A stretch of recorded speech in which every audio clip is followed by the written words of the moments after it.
Hello student, start करते हैं हम लोग क्लास 10 का अगला lecture, heating effect of electric current. तो देखिए, इसको देखते हैं हम लोग, heating effect of electric current.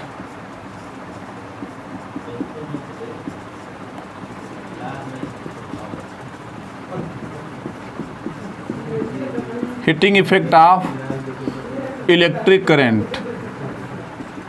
तो देखते हैं इलेक्ट्रिक करंट का हीटिंग इफेक्ट क्या होता है।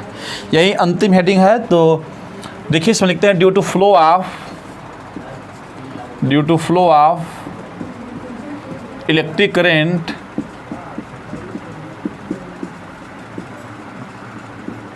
इन वायर डिवाइस बिकम्स हॉट।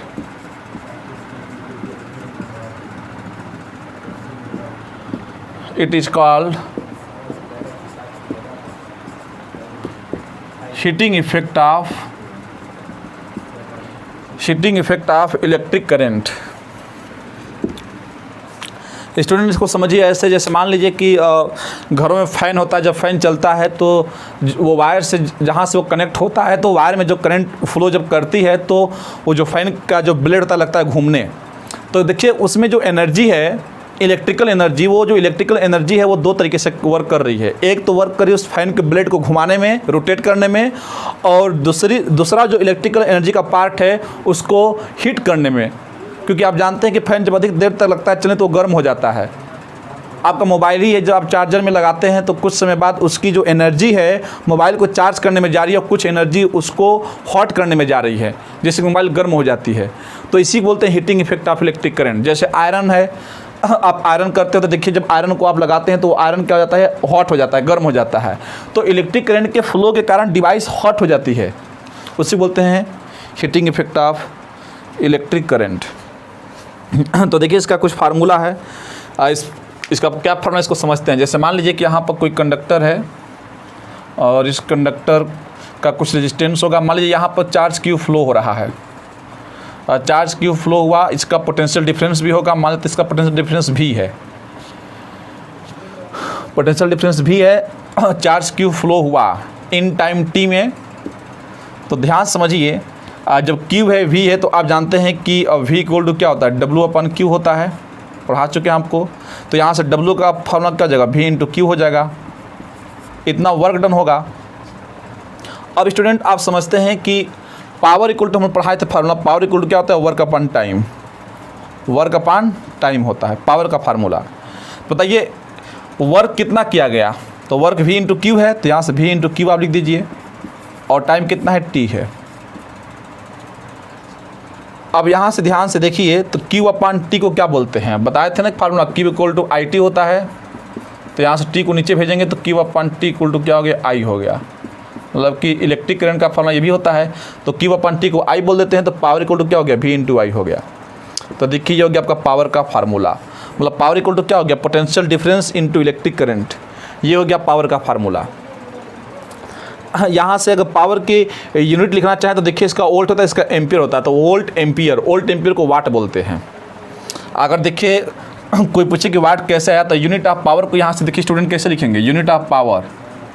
तो यूनिट ऑफ पावर को हम लोग अगर लिखना चाहें तो क्या हो जाएगा, वोल्ट एम्पियर। इसी वोल्ट एम्पियर को क्या बोलते हैं, वाट बोलते हैं।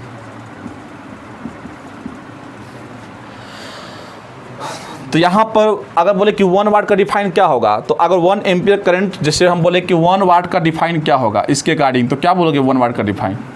तो 1 वाट का डिफाइन क्या होगा कि अगर मान लीजिए पोटेंशियल डिफरेंस यहाँ पर 1 वोल्ट का पोटेंशियल डिफरेंस है, तो 1 वोल्ट के पोटेंशियल डिफरेंस में अगर 1 एम्पियर करंट फ्लो कर रही है, कि देखिए आपको 1 कैसे आएगा, हम बोले कि P equal to V into I है। तो यहाँ से 1 कैसे आएगा, भी 1 रखिए, भी रखिए 1 वोल्ट, आई भी रखिए 1 एम्पियर। यहाँ पर रखिए वैल्यू, तो P कितना आ गया बताइए, 1 इंटू 1 मतलब 1 वाट आ गया। तो 1 वाट, इसका डिफरेंशियल आप कैसे बनाओगे कि अगर वायर 1 पोटेंशियल डिफरेंस है, तो 1 वोल्ट पोटेंशियल डिफरेंस की वैल्यू है, अगर उसमें 1 एम्पियर करंट फ्लो हो रही है, तो पोटेंशियल 1 वोल्टेज में अगर 1 एम्पियर की करंट फ्लो हो रही है, तो उस डिवाइस का जो पावर होगा 1 वाट होगा। मतलब वो 1 वाट पावर कंज्यूम करेगा। वो 1 वाट पावर कंज्यूम करेगा। अगर 1 एम्पियर करंट फ्लो हो रही है 1 वोल्ट में तो 1 वाट पावर को कंज्यूम करेगा। तो इस तरह से पावर का मतलब हो गया। अब हम लोग ये भी जानते हैं कि पावर इक्वल टू क्या होता है, वर्क अपॉन टाइम होता है। तो इसको थोड़ा सा नोट कीजिए, तो इसके बाद हम लोग देखते हैं।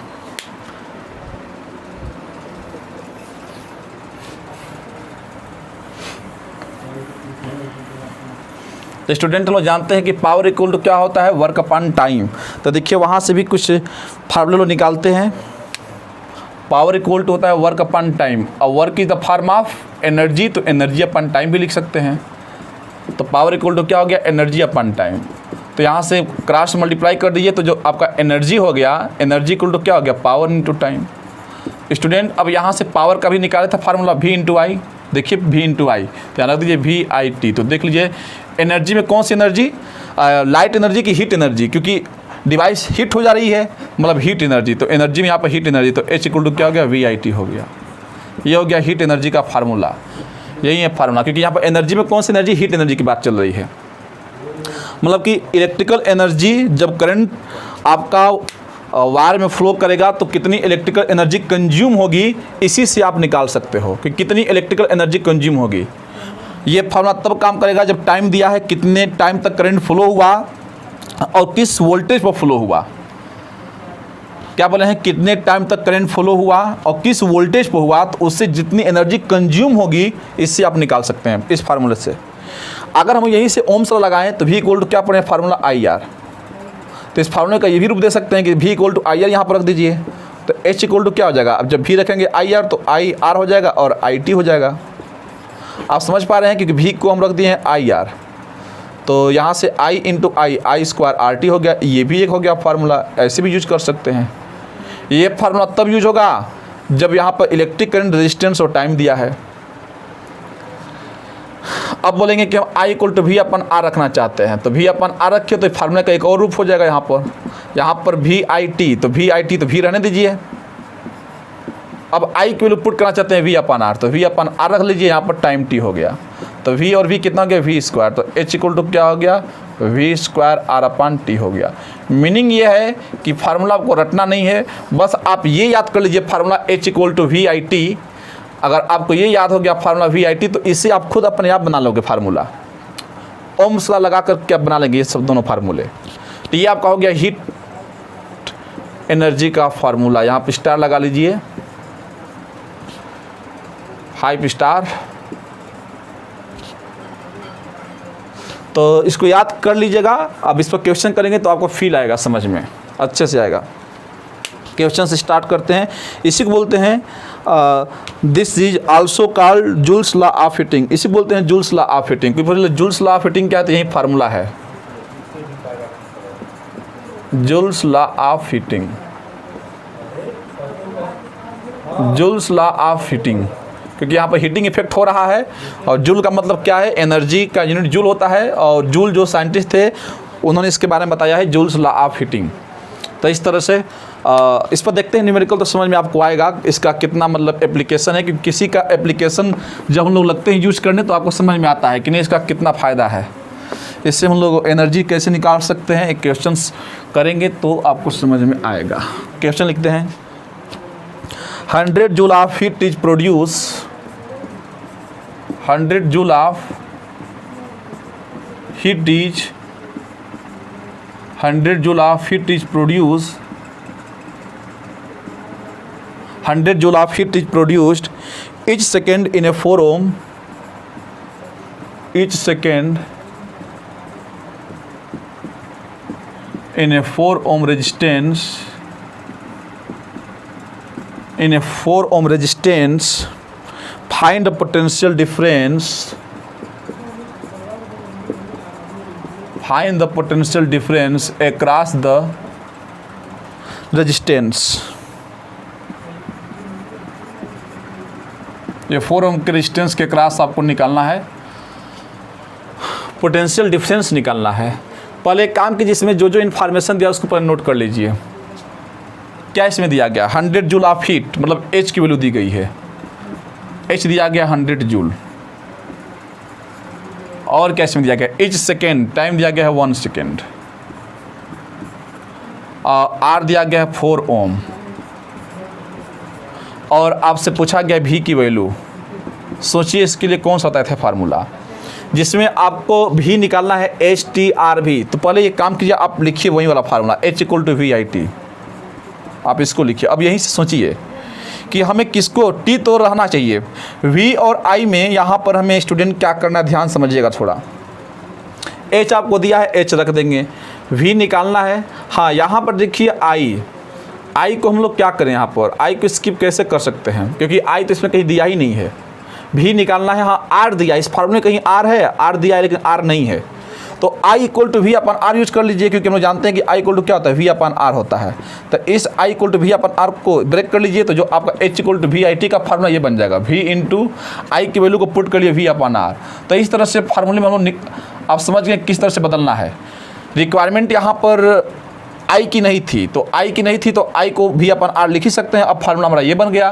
तो H कितना दिया बताइए, 100 जूल। V और V का मल्टीप्लाई करेंगे तो V² हो जाएगा, इनटू टाइम कितना दिया है 1 और रेजिस्टेंस कितना दिया गया 4 ओम। तो 4 का 100 से मल्टीप्लाई कर देंगे तो हो जाएगा 400 = V²।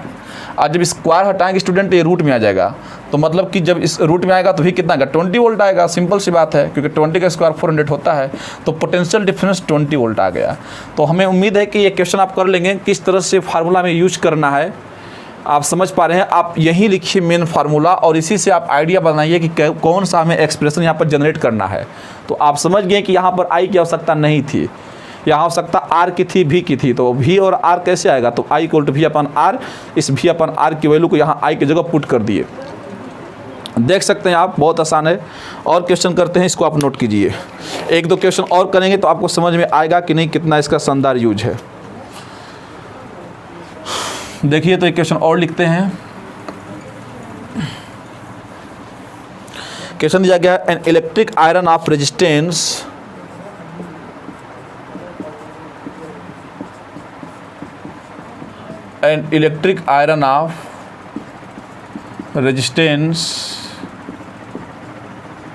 an electric iron of resistance 20 ohm takes a current 20 ohm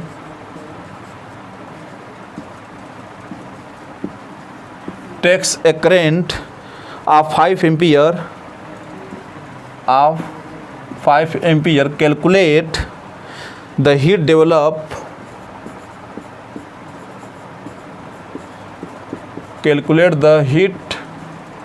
developed in 30 second. 30 second में वो कितना हीट डेवलप करेगा, क्योंकि आयरन जानते भी हैं कि आयरन का जो पावर होता है 1 किलोवाट, ऐसे सब आयरन आते हैं मार्केट में, तो बहुत ज़्यादा इसका पावर होता है। अगर आयरन का आप यूज़ कर रहे हैं तो समझ लीजिए बहुत एनर्जी कंज्यूम होगी। क्या करना है, इसमें हीट निकालना है। पहले इन्फॉर्मेशन देखिए क्या क्या दिया गया है। रेजिस्टेंस दिया गया है 20 ओम, तो आर पता है 20 ओम, पहले लिख लीजिए। करंट पता है आपको 5 एम्पियर। और कैसे में दिया गया, ध्यान से देखिए। टाइम दिया गया 30 सेकेंड। क्या पूछा गया इसमें, हीट पूछा गया, तो एच निकालना है। बताइए कौन सा यूज करें फार्मूला। तो आप पहले लिखिए वहीं एच का फार्मूला VIT। क्या इसमें कहीं I है, I तो है ही नहीं है। V और R यहाँ पर स्टूडेंट ध्यान से अगर देखिए तो अब यहाँ पर आप क्या करेंगे, 30 सेकेंड पूछा गया है, तो इस चीज़ को आप समझिए कि क्या करेंगे। यहाँ पर I पता है, यहाँ पर V इसमें कहीं भी नहीं है, तो V को स्किप कीजिए। इसमें V अगर नहीं है तो V को हटाइए। V = क्या होता है, IR। V = IR, तो यहाँ पर V = IR पुट कर लेते हैं फार्मूले में।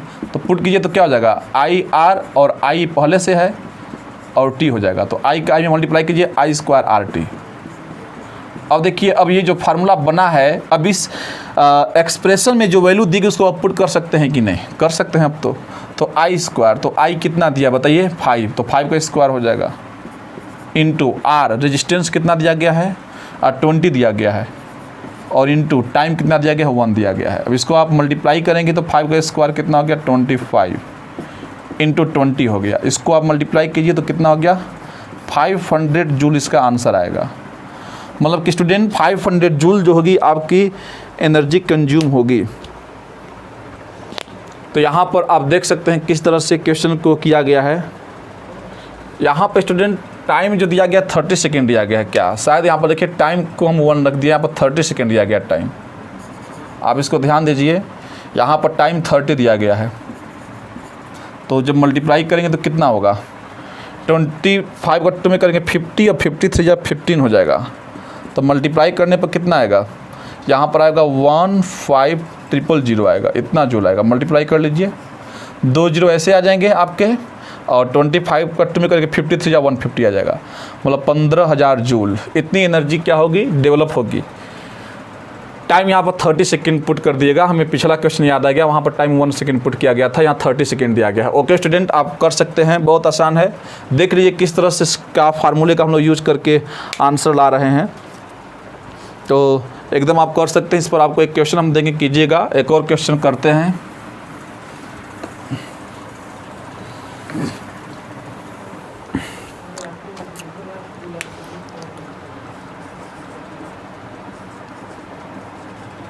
Compute the heat generated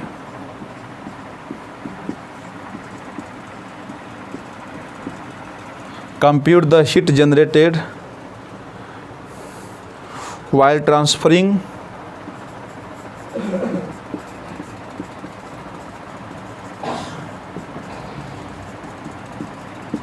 while transferring 9600 coulomb of charge in 1 hour, 1 hour through a potential difference of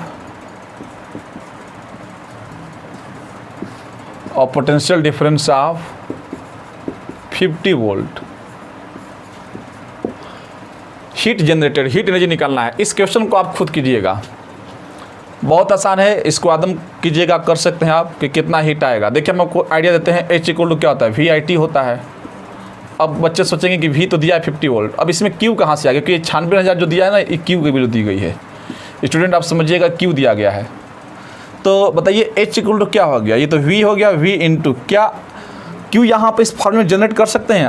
आपको पता है, कॉमन सेंस यूज कीजिए, I इक्वल टू क्या होता है, Q अपॉन T होता है, तो क्रॉस मल्टीप्लाई करेंगे तो Q इक्वल टू IT हो गया। मीनिंग क्या हुआ कि इस IT की जगह Q रख सकते हैं कि नहीं, तो IT की जगह Q रख दीजिए, तो V इंटू Q बन गया फार्मूला। अब दिमाग लगाइए, V आपको पता है कि नहीं, V कितना है बताइए, 50 दिया है, 50 वोल्ट, और Q दिया है कुलाम में 96,000, तो आंसर आ गया। लीजिए, आपका काम हम खुद आसान कर दिए। अब इसको कैलकुलेशन कर लीजिएगा, आपको पता लग जाएगा कितना होगा। तो दिमाग लगाइए, I इंटू T को हम Q लिख सकते हैं कि नहीं, लिख सकते हैं। देखिए कैसे फार्मूला जनरेट हो रहा है, नए नए सब फार्मूले बन जा रहे हैं। बस आपको पता होना चाहिए कैसे सब करना है। तो ओके स्टूडेंट, अब ये चैप्टर समाप्ति हो रहा है, इसमें सारे क्वेश्चन देखे जा रहे हैं। तो कुछ क्वेश्चन इसमें हेडिंग आता है, देखिए इलेक्ट्रिक पावर। तो इलेक्ट्रिक पावर आप समझ ही पा रहे हैं क्या होता है, बताए थे। इलेक्ट्रिक पावर P जिसको बोलते हैं, देखिए अभी बताया था कि पावर इक्वल टू क्या होता है, V इंटू वाई, यही तो है इलेक्ट्रिक पावर। अब इस देखिए, इस फार्मूले को भी हम लोग बदल सकते हैं। जैसे मान लीजिए V इक्वल टू कोई रख दिया यहाँ पर IR, V equal to IR, क्योंकि देखिए इलेक्ट्रिक पावर कैसे बना है, थोड़ा ऐसे समझते हैं। बताइए क्या होता है formula, power equal to work upon time, work upon time. भाई work is the form of energy, तो एनर्जी अपॉन टाइम।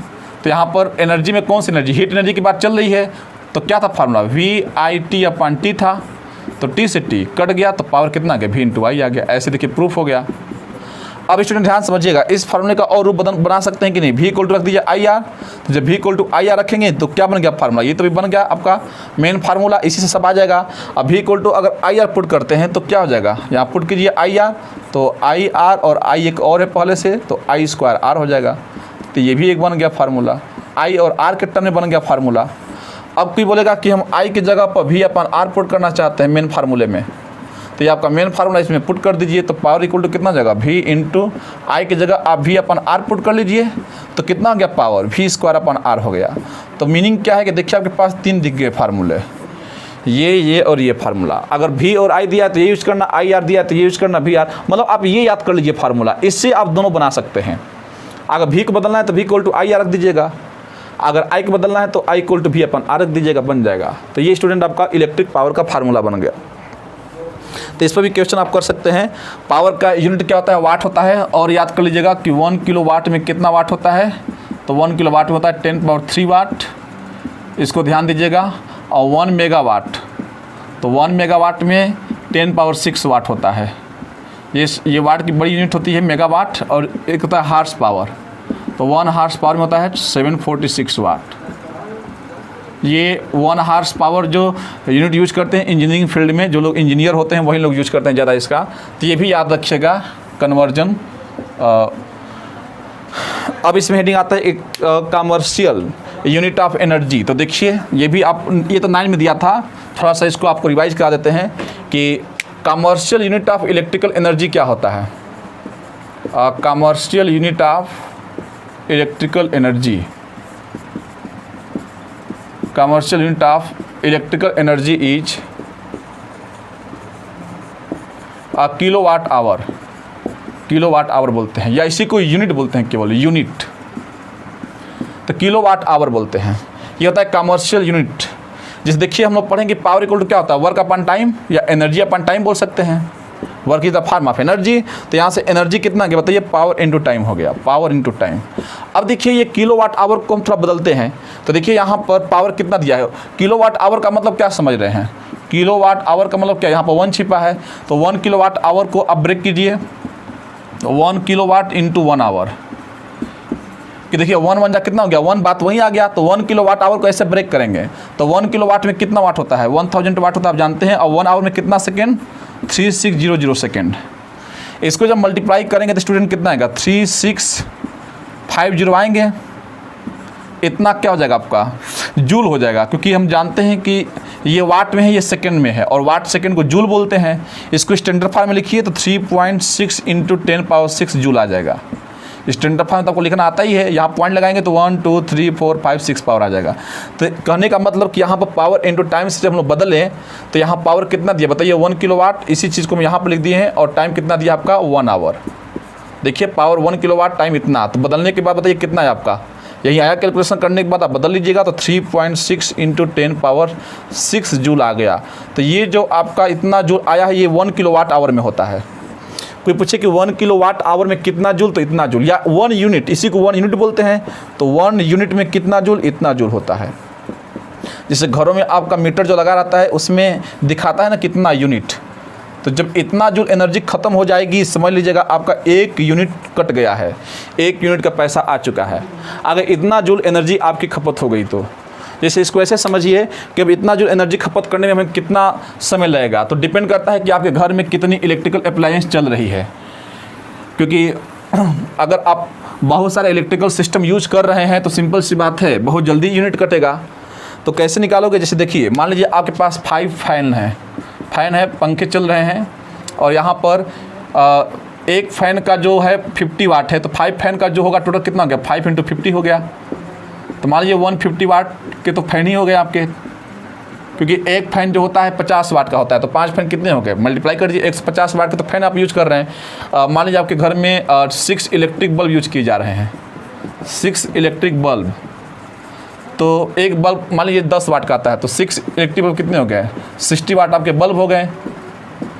अब मान लीजिए आप इतना यूज कर रहे हैं, तो टोटल पावर कितना आप यूज कर रहे हैं, तो टोटल पावर आपके पास कितना हो गया, तो 150 + 60, तो आपके पास टोटल 210 वाट हो गया। आप इतना यूज कर रहे हैं, आपके घर में इतना 210 वाट का सिस्टम लगा है, इसको मिला करके। अब मान लीजिए कि आपने 24 आवर्स में, एक दिन का हम निकाल लें कि आपने इसको यूज किया कितना, 10 आवर तक चलाया।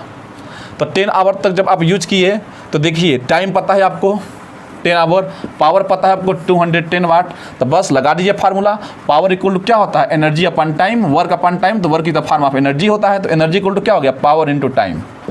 याद रखिएगा कि पावर होना चाहिए वाट में और टाइम होना चाहिए सेकंड में, तभी जाकर जूल आता है। तो ये वाट में तो है पहले से 210 वाट, लेकिन टाइम जो है वो 10 आवर है, तो इसको सेकंड में कैसे बदलोगे, तो 10 × 3600 से मल्टीप्लाई कर दो।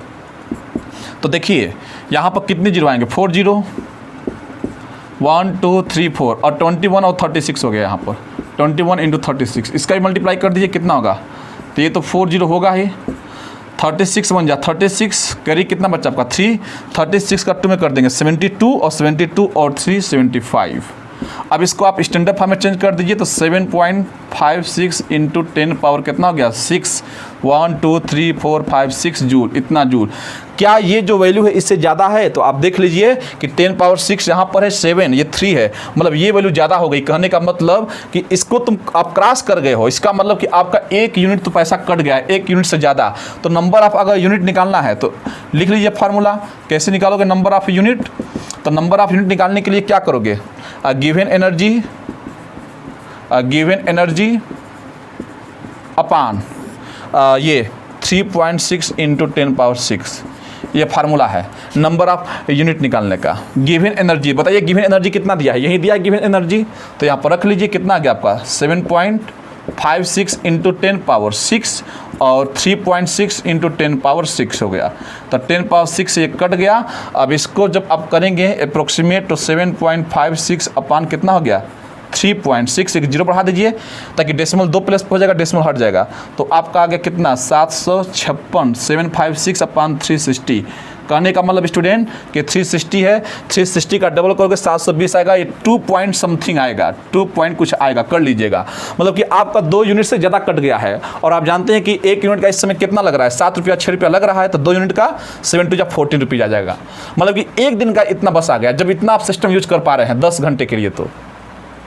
तो आपका इतना इलेक्ट्रिक बिल आएगा। तो कैसे निकालते हैं? तो आप अपने इलेक्ट्रिक बिल का पैसा खुद निकाल सकते हैं। बस आपको पता होना चाहिए कि आपने उसको कितना यूज किया, कितने घंटे तक यूज किया, फैन बल्ब कितना घंटे आप चला पा रहे हो। तो उसके अकॉर्डिंग ये फार्मूला है, नंबर ऑफ यूनिट निकाल लीजिएगा, given energy upon 3.6 into 10 power 6। इससे डिवाइड करेंगे आपको पता लग जाएगा नंबर ऑफ यूनिट। और आप जानते हैं कि हर स्टेट में अलग अलग गवर्नमेंट ने नंबर ऑफ़ यूनिट रखा है। जैसे उत्तर प्रदेश में अलग है, बिहार में अलग रेट है, 1 यूनिट का कितना पैसा आएगा। तो वो डिपेंड करता है वहाँ का कि कौन सा आप डिस्ट्रिक्ट में कौन से स्टेट में रह रहे हो। तो ये नंबर ऑफ़ यूनिट का है फार्मूला। तो ओके स्टूडेंट, इसका सारा लेक्चर समाप्त हो गया है और ये चैप्टर पूरा कंप्लीट हो गया है। और मान लीजिए कि कुछ और अच्छे क्वेश्चन होंगे तो कभी हम बाद में करा देंगे, क्योंकि जैसे जैसे आपका बोर्ड एग्जाम पास आता है वैसे अच्छे अच्छे क्वेश्चन आपको इसमें डाले जाएंगे। लेकिन ये चैप्टर आपका कंप्लीट हो गया। अब इसके बाद हम केमिस्ट्री पढ़ाएंगे। केमिस्ट्री का पहला chapter chemical reaction and equation. तो ओके स्टूडेंट, इसको अच्छे से रिवाइज कर लीजिए। और इसमें जो क्वेश्चन आपको दिए गए हैं, जैसे कि मान लीजिए एक क्वेश्चन आपको इसमें देते हैं, उसको आप खुद कीजिएगा, बताइएगा कि कितना उसमें आपका। एक क्वेश्चन आप लिख लीजिए। एक क्वेश्चन लिखने के बाद ये चैप्टर को हम लोग समाप्त करते हैं। एंड इलेक्ट्रिक, जल्दी से लिखिए, and electric bulb is connected to a, and electric bulb is connected to A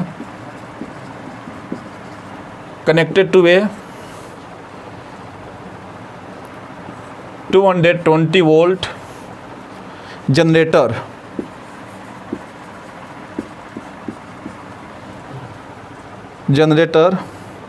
The current